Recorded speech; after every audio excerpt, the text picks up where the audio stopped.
I've seen this next guy before, so we don't need to do all the crap with the clapping. Let's just have stamping your feet, stamping your feet, stamping your feet, stamping your feet. Bring on applause. Bring on applause.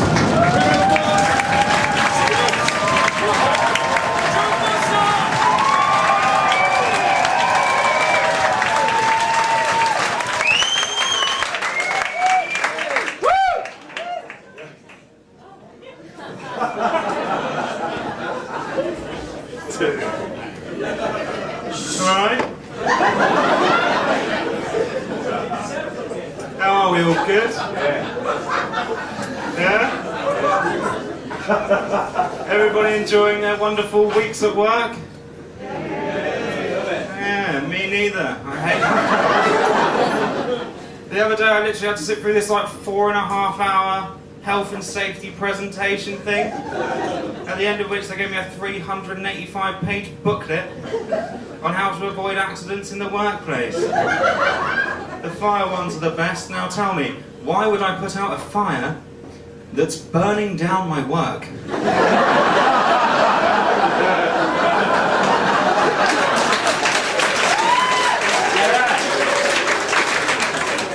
Completely defeats the point of having started it in the first place.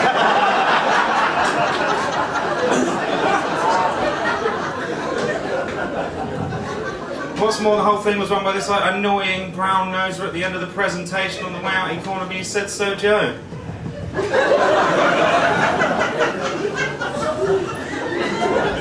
does that fill in the blanks with regards to I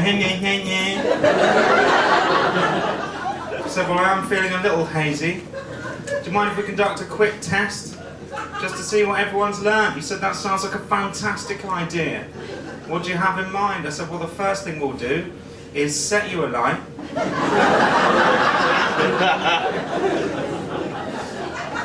And then we'll see how long it takes everyone to remember which fire extinguisher we used to put out a dick."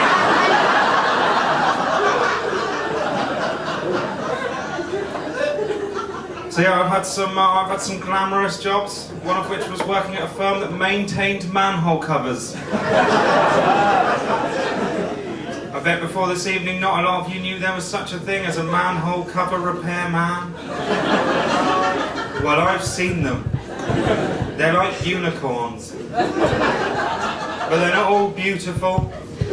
While I was there, I experienced what I think could be one of the stupidest phone calls ever made. I was standing in the office and the phone rang. It was one of our guys down. I said, "All right." He said, "All right, Joe. I've removed the broken manhole cover, but I was unable to find one in the van that was the correct shape." But not to worry, because I've covered it over with cardboard.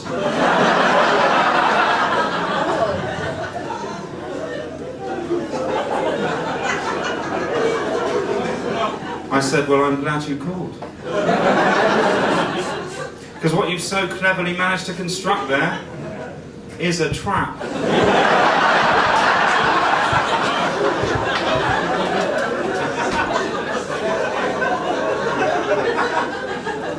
Why don't you file some sticks down into a point and throw them down there? Just to make sure if anyone does fall in, we're absolutely screwed. He said, "I'm sorry, I don't follow."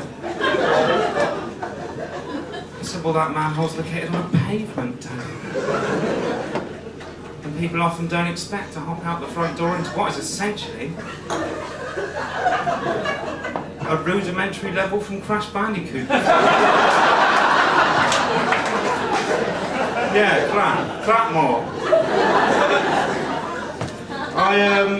I went out for lunch the other day. Walked up to the bar and said to the barman, "All right, mate, do you do cheesy chips?" He said, "No." I said, "Do you do chips?" He said, "Yeah." I said, "Do you have cheese?" He said, "Yeah." I said, "I'll ask you again."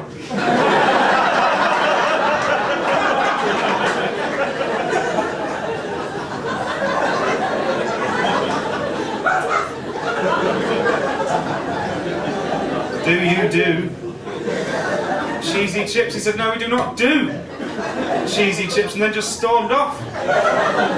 Later on, another barman came over to the table. He was collecting some glasses. He was like, "Hey, you the guy who asked for the cheesy chips?" I said, "Yeah, what was that one about?" He said, "Oh, it's our boss, man, he's a dick." Just hates cheesy chips.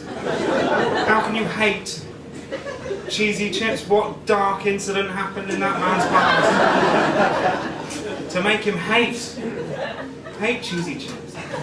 But the second barman continued. He said, but do you know what? He's done for the day. I don't mind you having him. The chefs don't mind cooking them for you. So if you still want them, I will do it. Now I looked into this man's eyes and I could see that this was a man who was desperately trying to rebel against a boss who had treated him so badly. So I looked at him and I said, yes, I will have cheesy chips. And he said, cool. And then he walked off.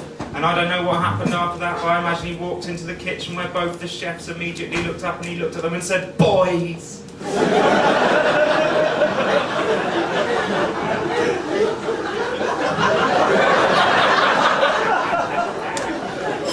Let's fucking do this.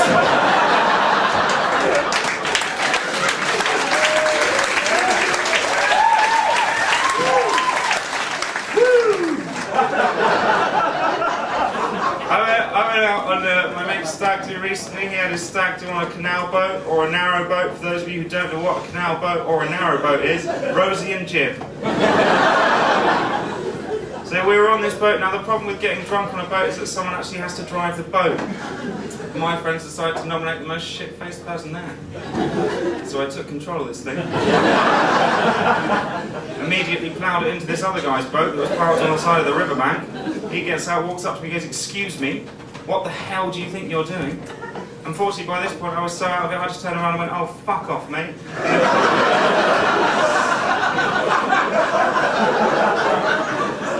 And then proceeded to try and speed off at 4.5.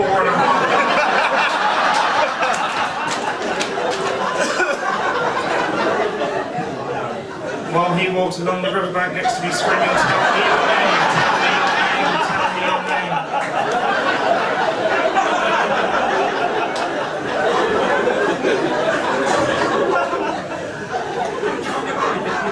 It was my nan's birthday on Saturday, so they had like a big do at my family's house. And I walked in, my nan was there, she'd had a new haircut, she'd had a new outfit and everything, so I walked in and I was like, happy birthday, Nan. Here's your card. She said, thank you very much. I was like, love the hair. She said, well, thank you. I'm extremely happy with the way it turned out. I said, oh, really? Why? What happened? She said, well, I took a photo into the hairdressers, gave them what I wanted. They gave me exactly what I wanted. I said, oh, really? What photo did you bring? And she said, well, I think I've got it right here. So she looked into her little handbag. She got out a little picture that was cut out of a magazine. And she handed me the picture. And I looked down at the picture. It was a picture of Tom Hanks.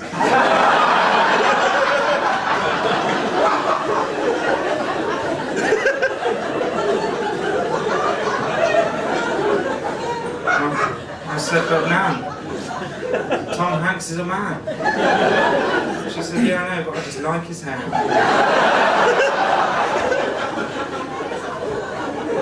I've just moved in with my friend Kit. Now, before I moved in, 2 months before I moved in, he used to live with his girlfriend and they had a pet hamster and a rabbit. Now, 1 month before I move in, they break up, she moves out, takes the hamster with her in the breakup, so now I live with my friend Kit and his pet brown and white giant rabbit called Jean-Luc Picard.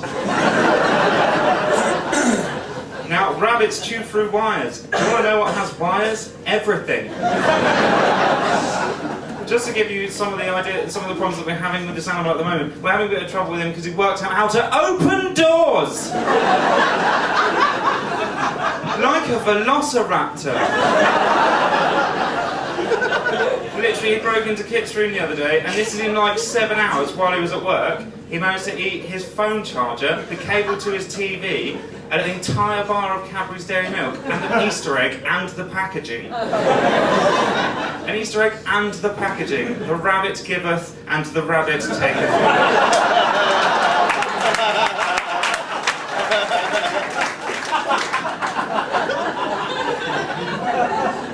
It's as good a place to end as any. Oh, no.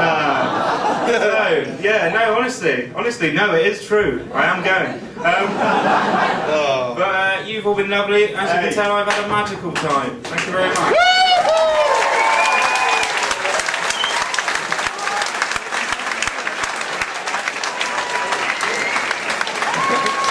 John Foster. Hey. Did you enjoy it? Sorry, you caught me out of the way as I was coming up. I was eating some eggs.